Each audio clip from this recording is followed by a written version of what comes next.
Isang mapagpalang araw po sa ating lahat.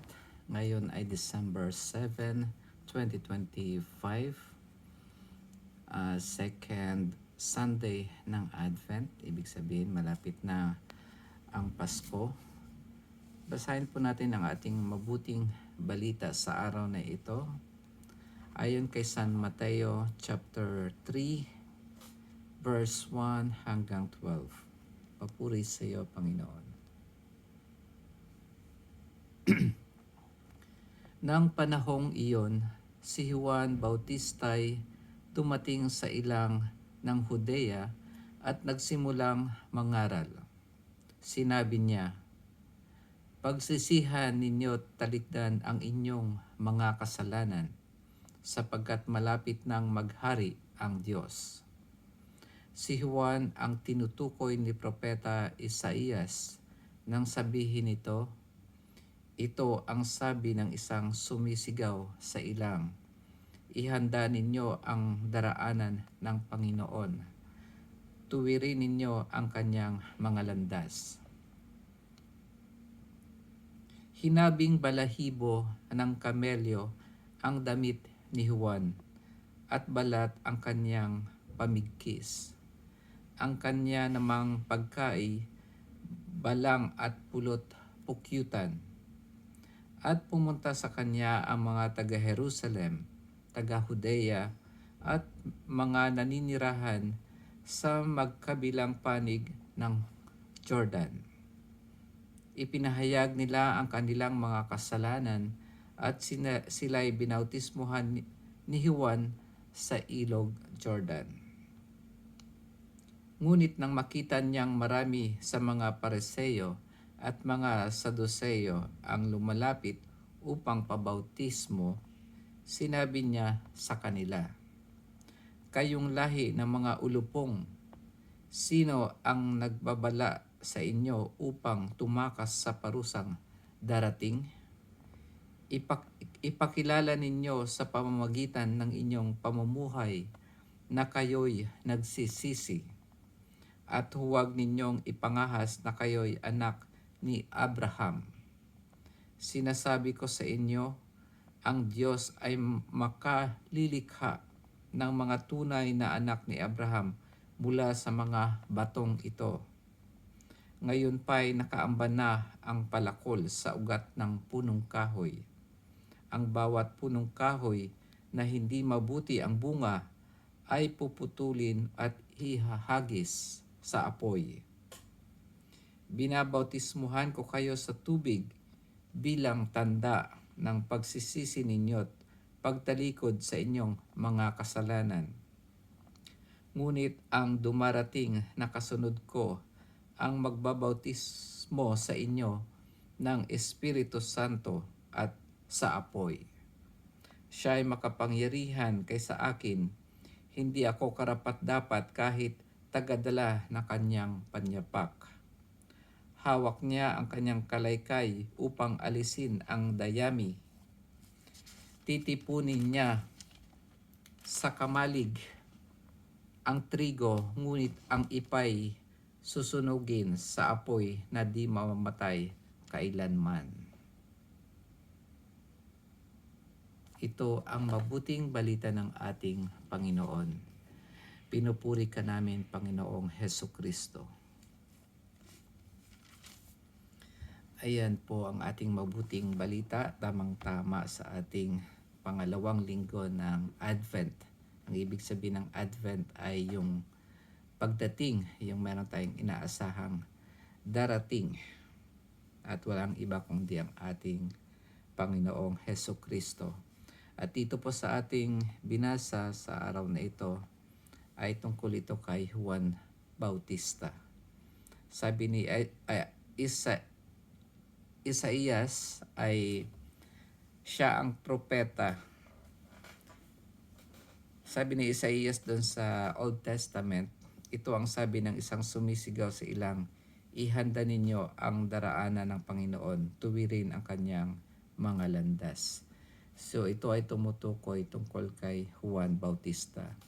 At si Juan Bautista ay pumarito sa mundo na mayroong espiritu at kapangyarihan ni Elijah o kaya Elias. At si Elias ay isang propeta din na mabuhok ang kanyang balat. At dito naman sinasabi na ang kasuotan ni Juan Bautista ay galing sa kamelyo na may mga parang buhok-buhok. At sinasabi dito,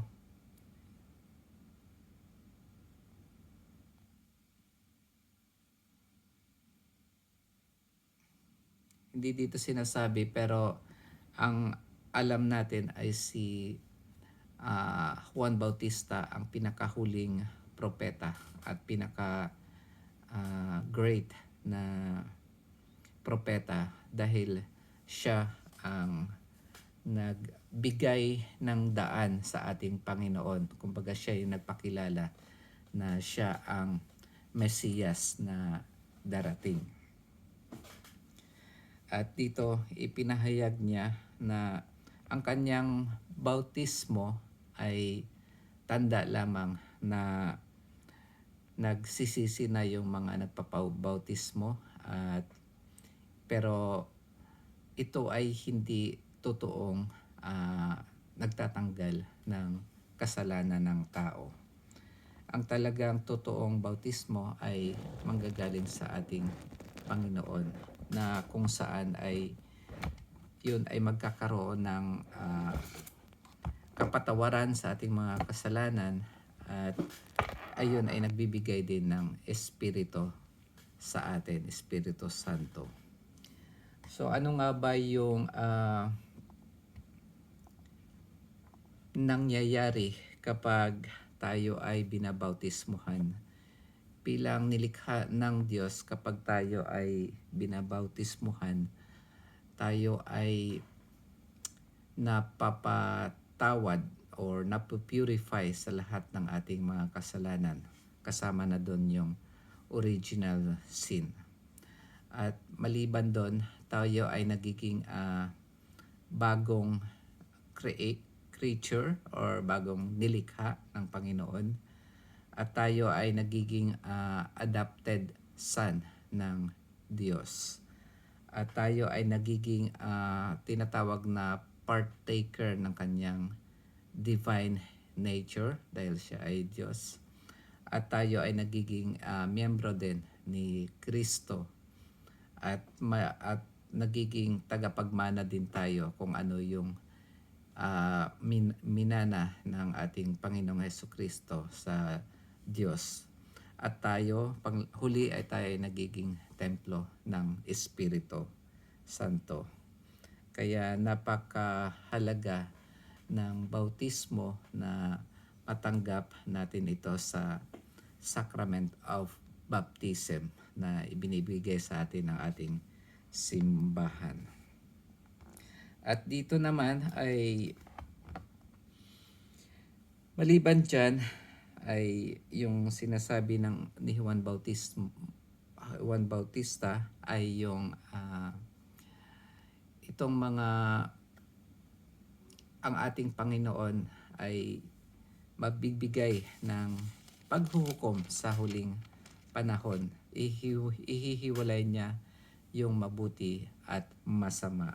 Katulad ng sinabi niya dito sa panghuli na titipunin niya sa kamalig ang trigo, ngunit ang ipay susunugin sa apoy na di mamamatay kailanman.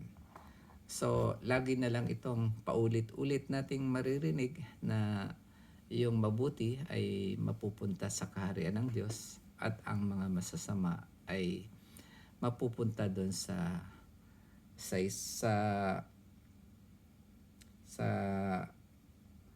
doon sa lugar na may apoy na hindi namamatay magpakailanman. Samantalang doon sa kaharian ng Diyos ay makakapiling natin ang Diyos magpasawalang hanggan.